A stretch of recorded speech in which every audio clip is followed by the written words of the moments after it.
factors impacting on the timber products and furniture industry, the TPFI.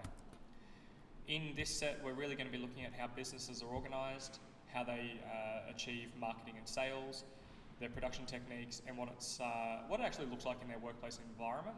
And you specifically need to investigate the organisation and structure of the business. So as we're going through the industry study, what we need you to do is we need you to pick a company that works in the timber products and furniture industry. We provided a few recommendations for you, but really it's up to you to find one that's suitable. If you're not sure if it's suitable, speak to your classroom teacher. But you need to look at the theory that we're going through. You then need to investigate the business that you've selected, and you're going to be writing a report presentation around how your business actually does the things that we've looked at in a theoretical way. So if we get started now, we'll go through and we'll start looking at organisations. Basically need to accept that organisations, or businesses as you may sometimes call them, they are groups of people working together to make a profit. That's the main goal here. So they take a whole heap of inputs, so raw materials, they combine them together using a range of different processes and production techniques to then produce either a good or a service. Now for us, if we're thinking timber products and furniture industry, our inputs are things like the trees, the timber themselves, combining them into the processes, so that's in the workshop, machining them down, preparing them, joining them together, finishing them, and producing that final piece of furniture, whether it be a hall table or a bedside table or whatever piece of furniture it is, to then sell to a customer to make a little bit of cash as a profit for our business. We take on a social responsibility as well when we work in an industry. It doesn't matter whether it's the timber industry or not, but organisations generically have a social responsibility. They don't just exist only to make money, but they also employ people and provide people with their pay so that those people are then able to provide for their family. So there's a bit of a social responsibility that companies have to keep people employed or to provide employment for their community. And that's something we'll explore a little bit more detail in sociological factors. They also contribute to national and global economies as well as your local community. They provide the goods, services or products that people need. So the most successful companies are producing things that people need, not things that people may want. That's when we start getting into like the luxury end of the market.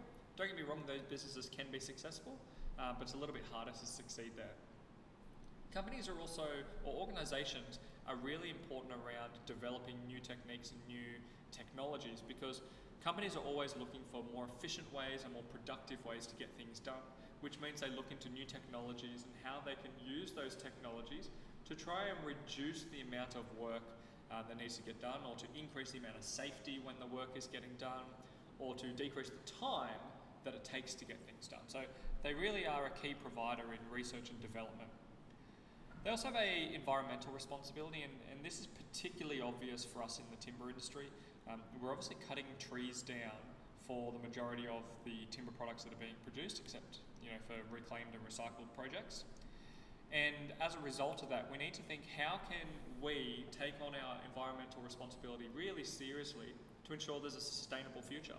And it's important that you understand that when we're talking sustainable future, we're talking about making sure that future generations still have access to the resources that we have access to. So making sure we don't chop all the trees down in our lifetime so that our children, grandchildren, great-grandchildren don't have access to them. We then, if we were to summarise that into one key point, was businesses have a triple bottom line. They have a social, economic and environmental bottom line. So how are they contributing to society, positive or negative ways? How are they contributing to the economy, positive and negative ways? And how are they contributing to the environmental, positive and negative ways? And so businesses can measure themselves, measure their success based on these three criteria. So then let's talk about how businesses then are actually organised and managed. We start with, usually there's someone in charge of the company. We would typically call them a manager or in a management role. Their job is to get people to work together so that the organisation's goals are achieved. So if we're in a timber furniture factory and we're trying to produce furniture, then the manager's goal is to make sure we produce good quality furniture for our customers. To help in achieving that goal, the manager takes on a few different roles around things like planning the projects, planning the time scheduling, organising the staff, leading and directing and providing a level of oversight into the direction that the company is going in terms of control. Making sure that all of the little teams are all doing their bit so the big picture of furniture production comes together. There are quite often in bigger companies a range of different teams, and each of them would typically have a team manager or a team leader, and they take on a management role. In smaller companies, it may not always be the case. Sometimes in smaller companies, one person takes on all of the responsibilities. But if we talk big companies now, I'm going to use Heinz Timber Mill as an example. They're going to have, with hundreds of employees, they're going to have lots of different teams. They have things like a human resources team, a sales team, a customer service team, a technological team, whatever it might be. And within those teams are all the employees that then get the work done for that section of the business. And so as a result, the resources that managers are working with are sometimes different. Sometimes you're working with people, so managing the people, and that's human resources. Sometimes you're managing the finances of the company, so financial resources. You might be responsible for managing the technology, the tools, the equipment, so technological resources. Or you might be responsible for the importing of goods, those raw products, those natural resources, and a range of whole heap of other different ones that may be used as well. But we talk about different management teams or different teams that have managers and how they deploy and manipulate the different resources within that company. So we talked about big companies. The Heinz Timber Mill, as our example here, usually has multiple levels of management. So there's usually someone that's in charge. So it might be a CEO, might be a director, might be two people in a partnership. And then they have levels of, they have teams below them that work in different management levels, and then they have possibly even smaller teams under that with also more managers, and then they have their regular everyday staff sitting usually down the bottom, and that forms what we call a hierarchical model. So if I have a look at, I'm just going to skip forward a few different slides, so if I have a look at this slide here, when we're talking hierarchical structures, we're really talking about the fact that the people down the bottom of the structure usually don't get to speak to the manager or don't report directly to the manager. They usually are reporting to the middle level of management, and so there's a bit of a disconnect between the company's leadership and the people doing all the work. One of the benefits though is there are really clear structures in place. You know who's responsible for each different part of the business. There's no confusion, and it's usually easier to determine whether your employees are being successful or not, because you can have specific performance criteria that they need to achieve. Usually the higher you are in the structure, the more power or influence you have in the business, and just as equally, the more pay you normally receive. So if we looked at this sort of hierarchical structure, if I look on the screen, towards the top, usually single or couple of managers taking on responsibility for the company. Small number of people, high level of power. You work your way down to the low levels of the company, larger number of people, lower level of power. So you can see most power to least power on the right over here. You can also see that the middle management is sort of operating the things, frontline managers are making things happen, employers are usually doing the work, and there can be multiple levels. There doesn't need to be all of these levels, but there quite often will be. So I'll go back again, sorry for jumping around, but I'll now talk about smaller businesses, like a sole trader business. Now a sole trader business is where we talk about, one person that is running their own company. They might have one employee that works for them, two employees that work for them, but the one person is running the company. These are usually much smaller companies. They usually don't have multiple stores. They're usually a much smaller environment, but they can be very successful in the same way. If I talk about sole traders, I'm going to refer to Cooper's Furniture as my example here. So my two different companies that I'm going to be using, Heinz Timber Mill as our large business, Cooper's Furniture and Carrying Bar as our small business. In the small business structures, usually the person at the top takes on a number of responsibilities. So if we remember in hierarchical, there's lots of different teams. In the smaller businesses, the top manager usually has to do all of the work of all of those different things. So they do the payroll, they do the health and safety, they do some of the work, some of the production. They do all aspects of the business. And as a result, they usually find themselves working just that little bit harder in terms of the amount of work they need to get done, and it's harder for them to achieve because they've got so many different roles that they need to get done. Now, if you think of whether one of your parents might run their own business, Think of the fact that they go out during the day and get all their work done, and then they might come home at night and sit down and do their books. So record all their labour for the day, do all their pay for the week, pay all their invoices from all their different suppliers. Those sorts of things are happening in their home time because the sheer amount of work that needs to get done. Now, what does a flat structure look like? Flat structures can have levels, but there's usually not as many levels there. So you might have one person in charge, and then you might have individual people working in these teams, but not necessarily multiple levels. The benefit here is, because there's less levels of management, it's easier to communicate with the boss if you're a low-level worker, because the boss is usually only one level or two levels above your position in the business. That means there's a greater flow of communication. There's also greater opportunities for employees to have some say in how the business is going, because they actually get to work with the director or the boss or the CEO of the company to make sure that they're aware of what's happening. So we're typically talking, 5 to 10 employees as sort of the bigger size of these small businesses. So I'll go back forward again. We'll now look at types of businesses. We really need to acknowledge that businesses can be structured in multiple ways. Firstly, we can categorise them as being either privately owned or government owned, so a public company or a private company. And then we can also talk about whether they are sole trader businesses, so a single person in charge, a partnership, so multiple people in charge, or a registered company where they might have boards of directors and things like that. And so at this point in the presentation, I'm going to go through in a whole heap of detail about each of those, and I'm going to start with the sole traders. Sole traders, privately owned business model. They own their business and they manage their business. It's a very simple business to set up, very simple organizational structure, and it doesn't have many costs because you're not paying people to manage anything. You're paying people usually just to work.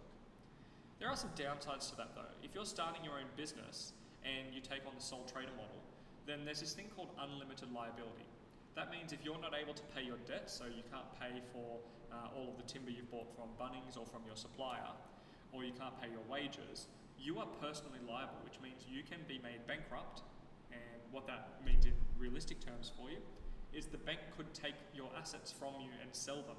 So they could take your car, they could take your house, anything that you own, they can take, sell them from you to repay those debts that are owed. So there's a bit of danger in setting up this business model, but if you're on top of things and you're able to pay your costs and you're managing your business's finances, that might be a risk you're willing to take. Some positives here, anyone can start a sole trader enterprise. So, you could go out right now and start your own business, but some different business types need to be licensed. For example, a plumber or an electrician, you need to be a licensed plumber to start a plumbing business. You need to be a licensed electrician to start an electrical business. To start a furniture making business, there are no licenses associated. Okay, so anyone can go and start a furniture making business, and there's nothing really stopping them in terms of formal qualifications required. The benefit of being a sole trader is you are totally in charge of your company. You make all the decisions, and the downside of that is you also take all the risks. There's not a great opportunity to expand your company. So if you become really successful, it's really hard to expand a sole trader company. So what you need to do is you may need to potentially close that business and reopen one in a partnership model if you wanted to get to expansion. The other problem is they're difficult to finance because you have to, when you're setting up these businesses, you have to usually take a mortgage out against your house or other asset. There's a limit to how much money the banks will give you, which therefore limits the amount of expansion that you can do because you can't just keep buying new machinery if you don't have the assets available as collateral for the bank. Typically as well, the amount of management expertise in these companies is really low. And the reason for that is because anyone can start a sole trader business, and there's no one there with a formal qualification in managing a business and making sure that there's a whole heap of expertise around your human resources and payroll requirements, your tax requirements, and all those sorts of health and safety requirements, all those legal bits and pieces that need to get done right. So that's an increase in the amount of risk that happens. We're not saying that there are not businesses that are sole traders that are super successful. They certainly are. What we are acknowledging is that there's usually a limited amount of management experience or expertise when the companies are started. After time, obviously that develops. To assist with that, sole traders quite often will bring in experts in those areas, so we call them consultants or specialists, to come in to help them with that. And that's where, if you're running a sole trader business, you might have an accountant to manage, as a specialist, the finances for the business so that you can really focus on getting the work done down in the workshops. So we move across now to partnerships. If we think sole trader was one person is in charge, partnerships is the next level of growth. We're talking about here there could be 2 up to 20 people in a partnership. We quite often see these in husband and wife businesses, father and son businesses, ma and pa businesses, however you may have heard them called. But if you hear a company like John and Sons, then that's usually set up as a partnership. Now, why would people pick partnerships? Well, the expenses are a little bit better. It's easier to borrow money because there are more people running the business, which means there are more assets that the bank can use as collateral. They're also the cheapest form of business to establish because of the fact that you don't have to put in 100% as the sole trader. You share the cost of the business setup. They're quite simple to set up. You can have a formal or an informal agreement where people understand what their responsibilities are within the business. So if you've got 2 people joining in a partnership, you might have someone that's responsible for designing the furniture and making sales, and the other person might be responsible for the production side of things and the quality control and shipping and handling. So you use the expertise of the people in the partnership and assign their responsibilities in the company based on their areas of expertise. The other benefit here is because there are lots of partners that are managing the company, so all these partners are sitting top level, the benefit of that is there's more people sharing the load of management.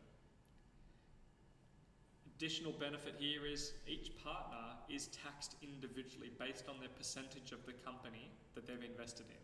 So it's a 50-50 split, then your tax is done 50-50 based on the income of the business. But if it's a 70-30 split, an 80-20 split, or however it's split, you are taxed individually based on your portion of the company that you are owning.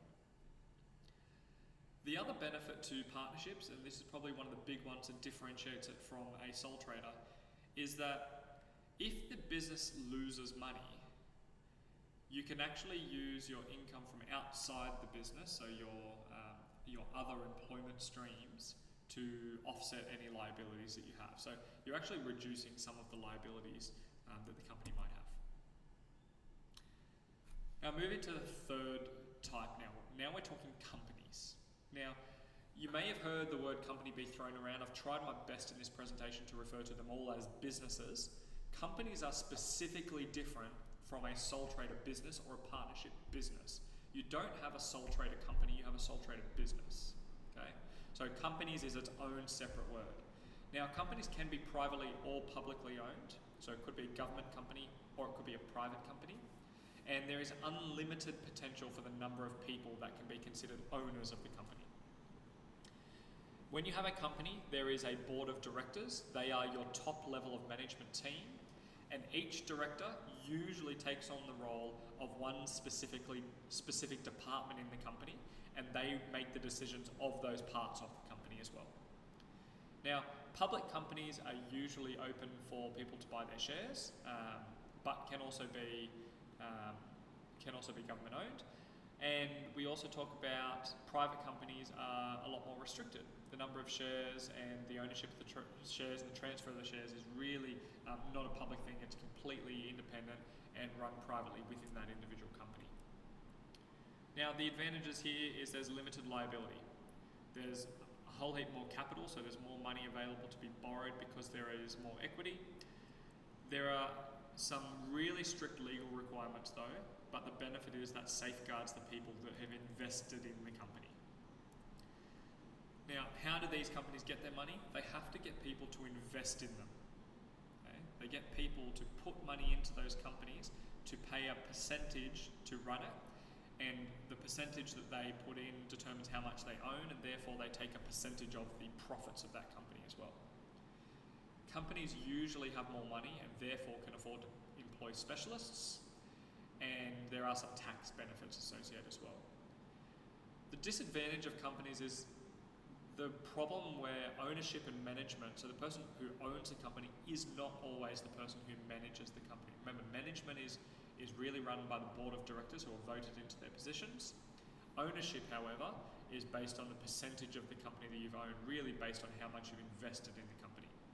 And when we talk really big companies and we talk shareholders, the people who have invested in the company, if you only own 1% of the shares, you're not really going to have a huge say in the decision making around how that company is run.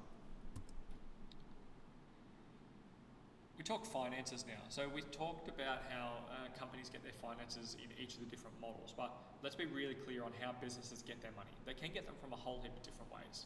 Firstly, I could save up a whole heap of cash from a different business. So maybe I'm working at Cooper's Furniture and I make my wage there and I make that savings into my bank account, and then eventually I've got some money there and I decide I'm going to make my own company. So I then resign from my position at Cooper's Furniture and I go start my own sole trader business, and I say, here's the money that I'm going to use to set up my business. And I use that money to buy my equipment, to rent my factory and all those sorts of things. I could also get my money by going to a bank or a building society and taking a loan out. Okay? And again, remember, when you're talking sole traders, there's that huge liability problem where people are taking their loans out against their house, and so you've got that issue associated. You can also sell more shares to raise more money. So if this is a publicly listed company on the stock exchange, you could also sell some of your equipment. So if I wanted to expand my business, I might sell an old piece of machinery. So I might sell an old lathe that I don't use anymore for a couple $100 so that I can invest that into a new piece of technology like a portion of the CNC router that I might want to buy. So I can sell my old capital items to then make some money to buy new purchases. And then the big one is, in the end, you want to make the majority of your money from selling products and services. If you keep having to take loans out and you have to keep dipping into your savings, then your business isn't really running that successfully. So the key point is, eventually you want to get to the point where your products and the sales that you're making are financing the business. How do companies market? Well, companies market in a range of different ways. In the end, we've got to remember that people aren't just going to buy your furniture if they don't know your company exists. So you have to spend some time or some money in a range of different marketing strategies. So it could be paying for an ad in the newspaper, paying for an ad on TV, paying for an ad on social media, the internet, etc. It could be that you have a shop with a showroom in it where people can walk through and see all of your furniture. Now, my example here of a showroom would be Cooper's Furniture. They have their factory in a little side street in Caringbah, but at the front of the factory is a little showroom. People driving past can see that they're open. They park their cars, they walk inside, they can see some finished products, and that's a showroom. Same thing goes like Harvey Norman, for example, is great at doing showrooms. Could also do competitions, sponsoring different sporting teams. So it could be the local football team, or if you're a much bigger company, you could be sponsoring a national company. The more money you invest in sponsoring teams and advertising, the wider the audience reach. You could also do word of mouth, where people talk about how good the furniture is they purchase. So you might say, hey, really appreciate you buying this. How about I give you a 5% discount, and can you post a picture of it on Facebook and tag me in it so that all of your friends can see where you got this great piece of furniture from? So that would be like word of mouth marketing. The idea behind word of mouth is people trust their friends. So if your friend says, hey, I got my furniture from Cooper's Furniture, you're more likely to look at Cooper's Furniture than if you had just Googled it. Now, a lot of traditional marketing relies on what we call a trial and error approach. So we sort of know that people sort of read the newspaper, but not really so much anymore. So investing money in a newspaper ad might be successful, it might not. You have no idea who's going to be looking at it. The benefit of more modern marketing like e-marketing, so things that are done on the internet like web page marketing and social media marketing specifically, is that you can target your market based on demographics. So when you pay for an ad to be put on Facebook, you can pick the age group, you can pick the gender, you can pick the area that they live in to target those ads to. The more specific you are and the wider the number of people that you want to market to will obviously change the cost of that advertising. But as a business manager, you can sort of play around with all of the different variables to make sure that the marketing that you do is the most effective for you. The alternative to that is when you put an ad in the newspaper, those newspapers that are national newspapers, you're paying for it to be printed in every newspaper around the country. You can't guarantee that the people that are reading your ad are actually living in your area and are able to purchase from your business. For example, Cooper's Furniture, if they were to be advertising in the Daily Telegraph, then you'd have some questions around people from Armidale. Why do they need to see the ad? Because you're not going to drive all the way to Caringbah for a piece of furniture when Armidale probably has its own furniture store. So we're thinking about what sort of things do companies think about when they're marketing their goods? Well, they think about the population. They think about all of the things that make people individual and different, and how they can use those differences to pick who they market to. So you could choose to market more specifically to males or females, or you could specifically be marketing to people that have just purchased a house, so are in a certain age range. You might be targeting the top end of the market. Maybe you're a luxury furniture seller, so you might be looking at people that are a little bit older, that have more established incomes and more money to spend.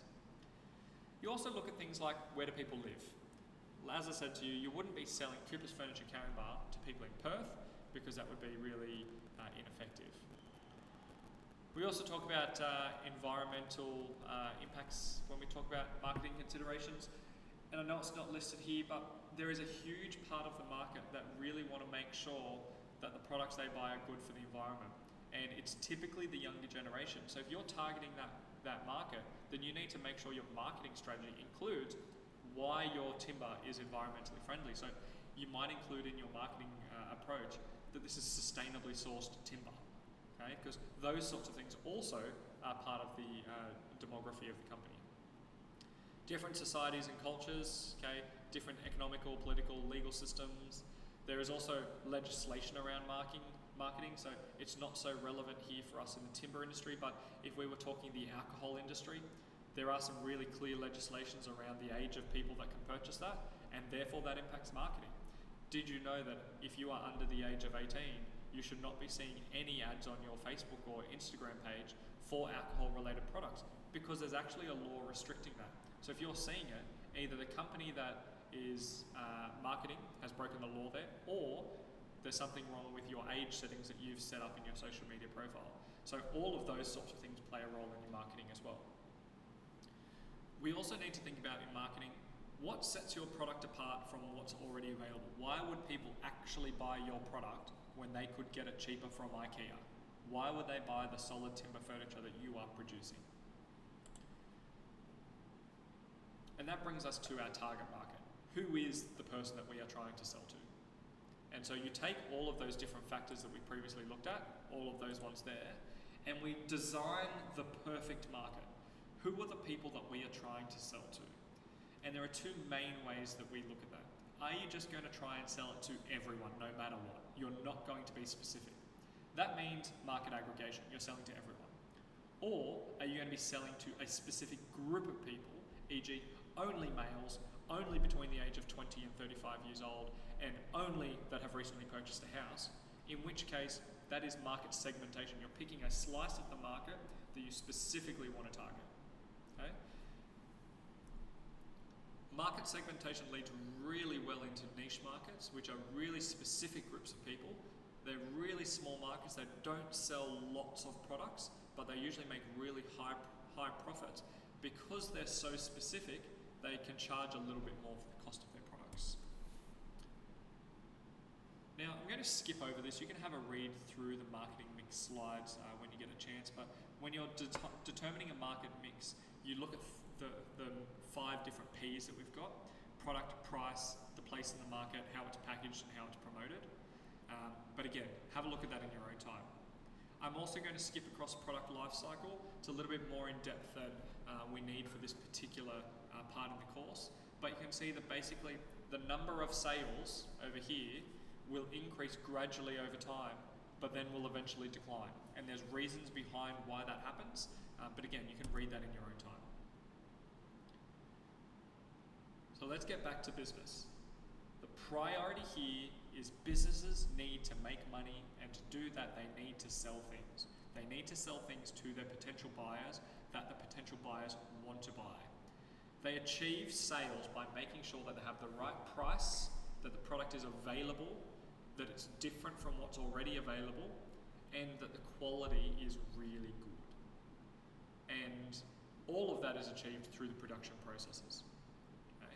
Starting with research and development and who our market is, what technologies and processes we need, what our designs are to separate it from existing things. And then also the people that are producing it control the quality as well. How skilled is our workforce? Do we have people with formal qualifications in furniture making? Or is this someone that has just decided, oh, I liked doing woodwork at school, so I'm going to start a furniture company in my backyard and I'm going to sell things? In addition to that, our quality really is controlled by some requirements under the law. Okay, so we talk about standards. There is actually an international standard where companies are required to make sure that there is quality at every stage of production. And they do this by putting in systems to make sure that their products are produced to a high quality. Usually these systems are checklists. Someone going and inspecting the product and making sure that at that part of the production process, it's good. Now, how does this translate into you in the timber workshop? Well, it's really simple. You know when you're down there and you're making a chopping board and you cut your piece of timber and then you measure it to make sure it's correct, and if it's not correct, you throw it in the scrap bin and cut a new piece until it's correct? That's you checking for quality at that point in the production stage. Then you glue it together, and while it's gluing, you check to make sure that it's flat, hasn't started to bow or cup, and that the glue has actually pulled together really well and the clamps are nice and tight. When you're checking those things, that's you checking for quality at that point in the production stage. And then when you sand it and you run your fingers across the surface to see, is it smooth enough? Are there any bumps? Are there any inconsistencies? Again, that's you checking the quality at that stage in the production. So you do these things naturally without realizing, but we've got to remember that when we're running big companies, if we want to be successful, we really need to comply with the requirements for making sure we are producing high quality products. If you're producing low quality furniture, people are not going to buy it and they're going to want refunds, and that's going to cost you money. All right. New sort of direction here. Let's talk about how companies actually get work done. Firstly, they need to be productive. Productive businesses produce lots of products within a given time frame. If you produce one table a month and you sell it for $1,000, and your costs to run your business for a month are $4,000, well then you're not making any profit. And that's because you're not productive enough. But if you're able to make 15 tables a month and sell them for $1,000, and therefore you make $15,000 in a month, and it only costs $4,000 to run your business for that month, then that's where you get an $11,000 profit. So the more productive you are, the more profit you're going to turn. Additionally, we talk about efficiency. Efficiency is slightly different to productivity because it's all about the cost. So if productivity is all about how many things we can produce in a given time frame, efficiency is all about how much or how many products can we produce with a given amount of money.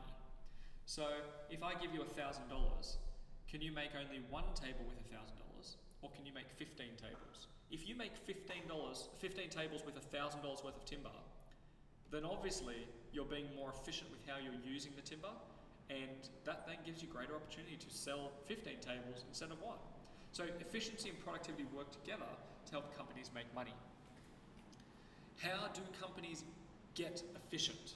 Well, there are a couple of things they can do. Firstly, you need to make sure you have people that know how to do their jobs. If you have people that are constantly making mistakes, then that's going to increase the cost of your materials because you're going to have to keep buying more timber for every time they make a mistake and it gets thrown away. So one of the things is trying to reduce the amount of mistakes that are being made. And the second thing is reducing the amount of wasted timber that's happening. So making sure you're planning with each piece of timber how to use all of the timber possible. Now that can be achieved with a really good quality worker that knows what they're doing, really experienced and really good at their planning stages. However, it can also be achieved with equipment. We could be talking about using equipment that automatically plans things out for us or cuts things for us and never makes mistakes. And this is where we get our emerging technologies. Things like CNC equipment is really effective here because those machines, they measure once, they cut once, and they get it right. They don't really make mistakes in the measuring side of things.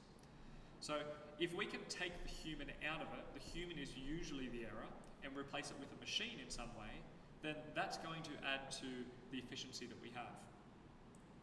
We can also increase efficiency by having specialists doing the same job over and over. So if I know that I've got two workers, one's really good at measuring and one always makes mistakes, well, I'm going to get the one that's really good at measuring to do all of my measuring. They're a specialist, and I'm going to get them to measure every piece of timber and cut it and get it right so that I'm not wasting timber. That's going to increase my efficiency. And then I might need to do some training to get that other guy that's not very good at measuring to work with my specialist so he can build his skill levels up and be good at measuring as well. Now, measuring is a basic example, but there's a whole heap of different processes in the timber production that can cause mistakes, right down from sanding, joining, cutting, finishing, etc. Some of the other ways that we increase our efficiency is by mass producing. So rather than trying to produce one table at a time, if we try to produce 1,000 tables at a time, well, we can focus at each time, make 1,000 measurements, make 1,000 cuts, make 1,000 glues, make 1,000 sands. And if you do it in those big batches of production, then hopefully you're able to reduce the cost per unit because you've bought your equipment or your materials in bulk. Okay? Now look, that's the end of structural factors. That's a really big chunk, and I've done a really, really wide overview of all the different areas there. There are some example HSC questions up here on the screen that you can look at, and I would recommend that you select one of these, it doesn't matter which one you want, and try and write a written response, hand that into your teacher for a little bit of feedback. You can see I've highlighted in red which part of the industry they come from, so structural, technical and personnel are future chapters, so I would avoid this question at this point. Quality control we could definitely do, marketing and selling you could definitely do, production and efficiency you can definitely do. And when you write these responses, remember these are extended response questions from the HC. I'd be looking at around about 2 pages to start with. So you should be able to structure them into paragraphs, one idea per paragraph with an example from the industry. Use your company or use the Hind Timber Mill or Cooper's Furniture if you need to get your examples built in there. And remember to use the technical language from the presentation. Okay? Any of the words that are highlighted in a different colour are usually technical language and directly taken from our syllabus, so it'll be very beneficial in using in a response. Look, I hope that's been helpful for you, and I look forward to seeing you again for our next chapter on technical factors.